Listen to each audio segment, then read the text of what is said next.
Alright, I'm spoiling I Know What You Did Last Summer to 2025. So if you have not seen it, don't watch this or be prepared, you're gonna be spoiled. This movie was good.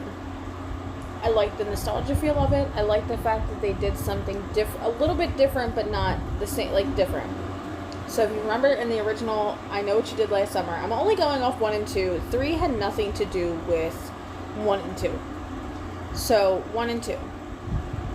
The premise is they ran somebody over, they killed him, they threw him in the lake, and he came back to seek his revenge. So this one of the main characters, which is basically the Barry, stands in the middle of the street, drunk, fucking around. A car swerves to not hit him and crashes and goes over the bridge. Guy dies. So that's the premise for this one. And I like that they didn't make it the same thing of him being the killer. However, I hated who they made the killer. I think it was stupid. I didn't see it coming. Not at first. I did towards the end. But I think it was stupid. I really think it was stupid. I feel like it could have been more. Alright, so, spoilers. I'm spoiling it now. If you don't want to be spoiled, go away. They made Ray the killer. Ray from the first and second movie, who fought the killer off and saved Julie and all this shit. They made Ray the killer. Half killer. His adopted daughter, Stevie, I guess it's his adopted daughter, not really, but like kinda, was the first killer. She was seeking revenge because the guy who died in the car was like her boyfriend. Not her boyfriend, but her boyfriend. And she didn't know it was him until after the fact. You could have came forward. At any point in fucking time, you could have came forward. No. Totally your fault. All their faults, really, but like, they didn't even do anything. Yeah, he was standing in the middle of the street and the guy died. All they really had to say was, guy lost control of his car and he swerved and went over the bridge. That was it. They could have saved him. They really could have saved him, in all honesty, if you think about it. He probably would have died right away. And like, it just pisses me off. So she wants revenge on these people for killing her boyfriend, best friend, blah blah blah.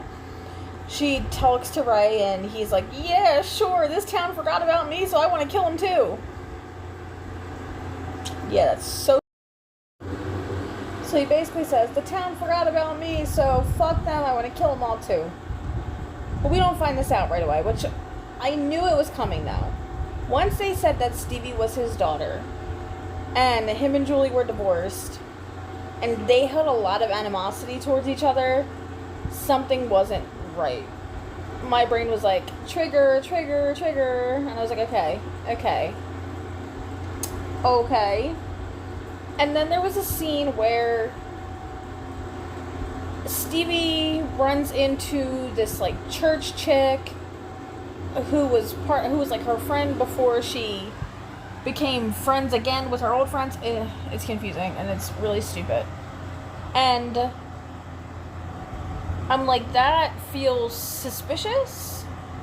And then when the priest dude was like, we lost a flock member last year, things started to click.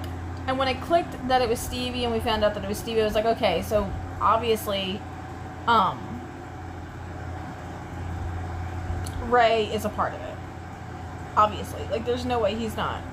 And when they started playing it out and he shot her, kind of, he, like, suspiciously shot her so she fell off the boat, but I don't actually think he shot her. I think maybe he, like, grazed her so she would fall. My hand hurts. What was the name? Oh, when he did all that, and it didn't feel right, especially because if you know any horror movie law, you shoot him in the head. And he didn't do that, they didn't do that. It felt very like, you know what you're supposed to be doing, why aren't you doing that? Suspicious. And then when the the other character whose name I can't think of because they were so fucking unimportant. I'm not joking when I say this movie was so drawn out. Drawn the fuck out. When she calls Julie and, like, tells her what's going on and all this shit,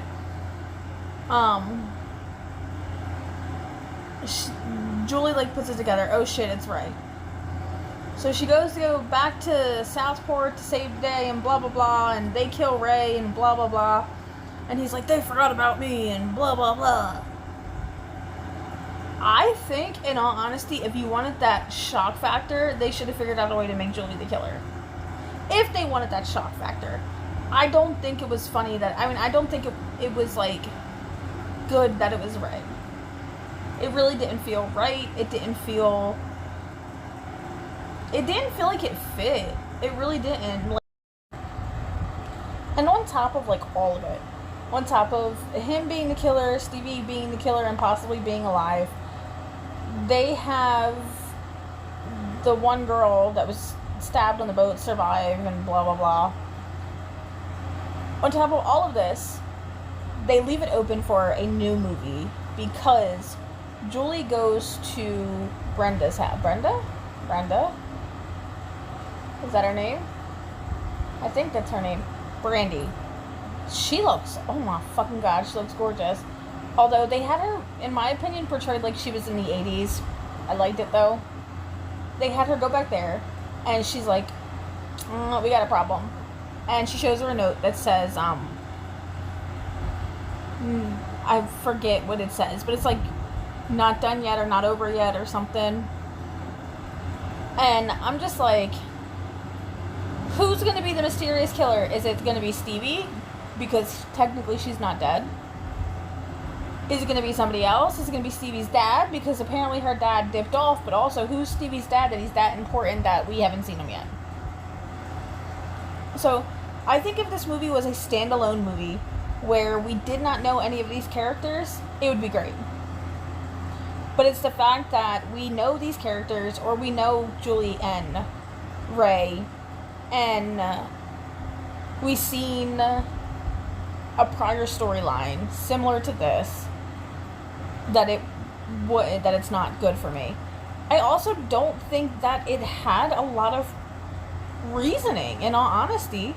Like, yes, they were idiots. The one guy danced in the road and somebody crashed. They did not throw him in the lake. They did not drown him. They did not do all of this. Yes, it's technically their fault, but if they go to the police and they simply say, we had an accident, we were in the middle of the road, a guy saw us, swerved, and crashed. Or our car stalled, and when we got out the car, a car came by, swerved, and crashed. There are so many excuses you could have used. It's nothing like the first one where it was dramatic. It was their fault. They fucked up. Yes, the one guy fucked up. Okay. But you could have covered that up so many different ways. And then a whole year of nothing. Nobody's, like, depressed. The one chick's fucking random chicks in the bathroom. There's a whole murder mystery subplot that makes no fucking sense. The one thing I will say, though, and oh my god, 10 out of fucking 10, the dream sequence that she has about, Helen, I loved it. I loved whatever they did to Sarah Michelle Gellar. Like, I guess it's AI or CGI. Gorgeous. Gorgeous. Recording keeps stopping. I don't remember what I was saying, but that Sarah Michelle Gellar scene, perfect. She went right back into that role. Perfect. Yeah, that's how I feel. That's how I feel about this movie. I'd love to hear other people's opinions, and let me know what you think.